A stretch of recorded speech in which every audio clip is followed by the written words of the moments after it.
Hello, Hello, welcome back for Financially Fit. And today, Tanya and I will be discussing a client case. So, some interesting things come up. You always see on social media. Investopedia actually used to have a great section where people can ask questions and advisors could answer. And unfortunately, they did away with that. I don't know why, but every Friday we would get emails and it would say, hey, this client has this question. There's other services out there, I'm sure, now that you can go on and ask financial questions. But this was an interesting case that Tanya had, and we've been discussing it, and we thought that we would change it up. Last week, we talked about current events, GameStop, and some of the short sales there. This week, we thought we would change it up. We had never done a case study before live. So we'll just kind of go through a little bit of our trains of thought when people come to us with some interesting cases. So we're actually going to discuss this one out loud today with you and hopefully enjoy it. And if you have any feedback, you can certainly comment on our Facebook or our YouTube channel, our Facebook page and YouTube channel. But make sure you follow us for weekly updates on financially fit topics. So I'm going to turn it over to Tanya. She's going to lead it off, and we're going to kind of go back and forth today on this topic. Hi, everyone. Welcome. Today we're going to talk about Don. He is a 65-year-old man, one of my clients, whose, of course, name has changed. Anyway, he came in and was very interested in selling. He has a rental property. He has a lot of different assets, but he really enjoyed having the rental properties. He's had it for about 15 years. Had a 15-year mortgage on it. So he's just paid off his mortgage. It's a duplex, so he has two different sets of tenants in it. It's done really well for him. He's made, anywhere between $10,000 and $12,000 a year on this. He really likes it. He really likes his tenants. But as he's getting older, he is less interested in doing all of the upkeep for it. So he's gotten it ready. One set of his tenants did leave. And so he kind of was redoing that, and he wasn't sure who was going to come in next, and decided it was time to move into something else and not to have all of that responsibility laid on him. So he's planning on selling it, and he wanted to know, it'll probably net him $250,000. And he wanted to know what to do with the money. So he came in. A little bit of background on him is that he does have a pension from his job. So he has pension, job security kind of a deal. He has an ongoing income along with Social Security. So he doesn't need a lot of income, but he would like to supplement what he has and kind of keep maybe about half of the $10,000, maybe about $5,000 coming in through some other form of investment other than obviously rental investment. So Alan, why don't you take it? We came up with a few things and Alan's going to talk about a couple of them. So one of the bigger questions here is, when we were talking about real estate, there's a lot of pros and cons to real estate. Like you said, he likes the monthly income. He doesn't have a mortgage anymore, which is great. So all he's got to be concerned about is taxes. So less his income, he's doing pretty well, but he doesn't need the money, I guess, in this case, right? No, that is exactly right. And plus, now that a good tenant is moving out, now we got to worry about finding a new tenant to continue that income. We got to take care of the property. Everything that comes along with it, new floors, carpets, paint, landscaping, driveway cleaning in the winter.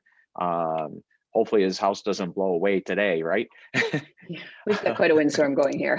Yeah, so there's a lot of cons that kind of outweigh the pros at this point in his life, correct? For him, yes. So he was interested in something different. So, we came up with two trains of thought for this gentleman, maybe a brokerage account or maybe an annuity. But a brokerage account gives him a lot of investment opportunities inside that, where he's not limited. And, he does have other investments that he has generated income off of, correct? That is correct. And like you said, what you mean by lots of possibilities of investments with your individual brokerage account, you can choose from just about any sort of stock, bond, ETF, and figuring out how much risk he's a little less interested. He'd like it to be a little lower risk from his point of view, which means he wants it to grow, but he's not interested in it all being in stocks because of partially his age and partially he feels that he would just be more comfortable with Right. more of a diversified portfolio. And I guess that's a question for later discussion is, should I take the risk and invest in the stock market so I can get those returns? But you got to understand the downside to those risk as well. What could possibly happen? I think when things are going well in a bull market, people tend to forget, well, what if it goes the other way? And that's where the whole emotion comes into play. Oh my God, I sold my house. I don't have this money. And now my stock portfolio's gone down. Well, and that's a really good point because it and that's all about the timing of the market too. Because if you think, one of my favorite sayings is the stock market always will go down sharply, but it will always grow. So you will have this, when it goes down fast. But if you look at it over time, it always grows. So, if you have the time, then you want to invest. And if you don't, if you have less time or you feel you have less time for what you want to do, then it's a little bit more, you feel like there's a little more risk involved. What's funny is I was just talking to another client the other day is in the 80s, you just take a dart and throw it at a stock and whatever one you hit, you were probably going to make some money on it. Wasn't there monkeys involved with that? I believe it was the Yeah. monkey throwing the dart at the stock list. So, but in this gentleman's case, we're not looking Right. for sharp appreciation. We're looking for capital, preservation with some Right. appreciation. We don't have to generate double-digit returns every year. That's not what this client is all about. And the biggest downside to a brokerage account when you have sizable assets is the annual capital gains, the annual Right. interest, or dividends. In this case, we want to generate income, so we have to pay taxes on all that stuff on an annual basis. Yes. So that's, there's an idea that we have to, one, this person makes money with pension income, Social Security is Right. taxable. Now we're Right. just adding more income to this person to increase their tax load, which Right. do we necessarily want to do that? So that's So I where was going to say, so that's where we looked at another option. Go ahead.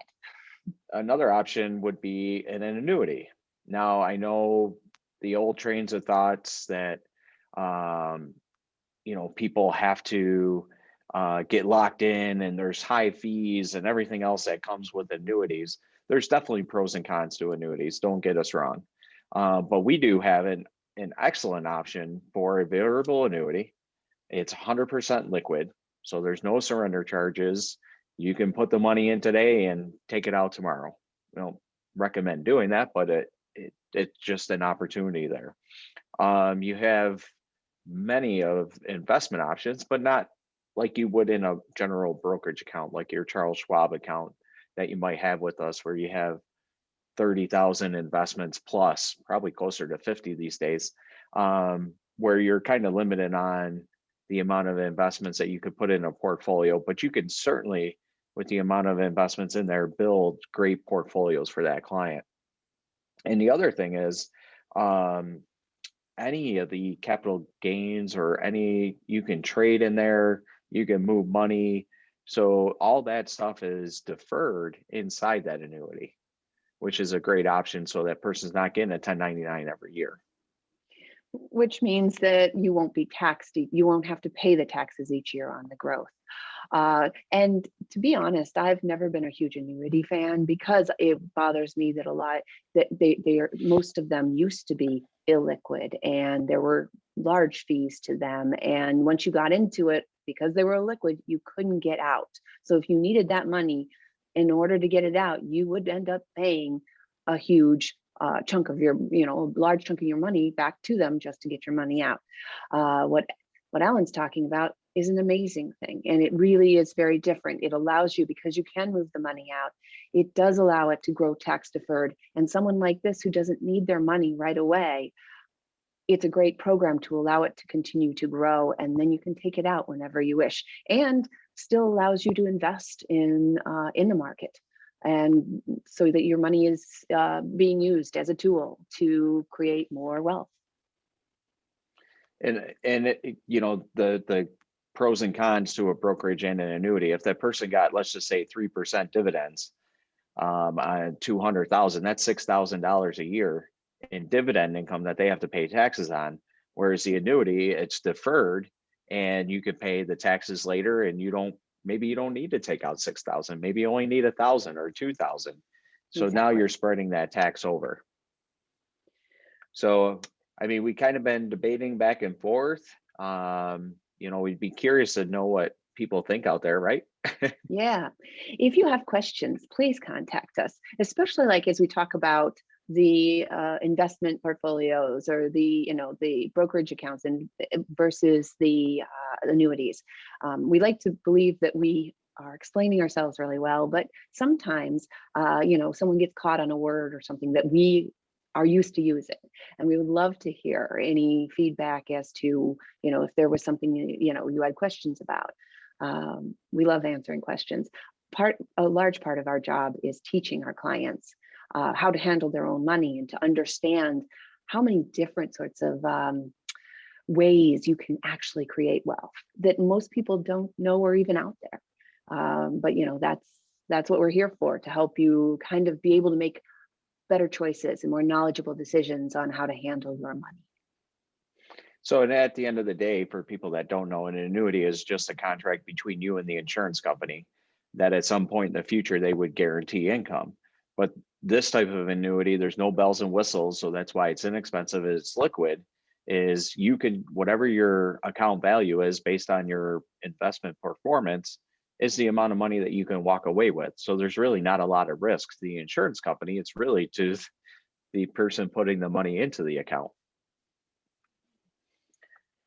So, But and certainly, also, okay. all I was going to say is also let us know which one you think might be better for this guy. Honestly, I am leaning towards the annuity one, because I think that would help him beneficially as far as taxes goes. And but we'd love to hear what your input is. Yeah, and for compliance purposes, we're not going to get into product specific. Right. But the biggest thing is very low cost and liquidity. So really, and the tax deferral piece is what's attractive about annuities. Now, if the guy was under 59 and a half, then you would have some penalties for taking money out if you needed it. So any of these solutions isn't a perfect fit for everybody, but that's why you got to talk through them and see what things are out there to put that person in the best position to succeed, essentially. I agree. So with that, we hope you found this video intuitive, I guess. If you have I any like it. topics or certainly any comments, you agree, disagree, that's what we're here for. We love the interaction. We love to chat about this stuff. And everyone has their own ideas, and we would encourage you to comment and let us know what your thoughts are. And with that, we'll come back next week for a new edition of Financially Fit. Don't forget to follow us on Facebook, YouTube, and Twitter, all our social media channels. And this video will be broadcasted in a few days. So thank you very much, and plant yourself down to the ground, because there's 40-mile-an-hour winds out there, and have a great weekend. Have a great weekend, everyone. Enjoy. Thanks. Bye-bye.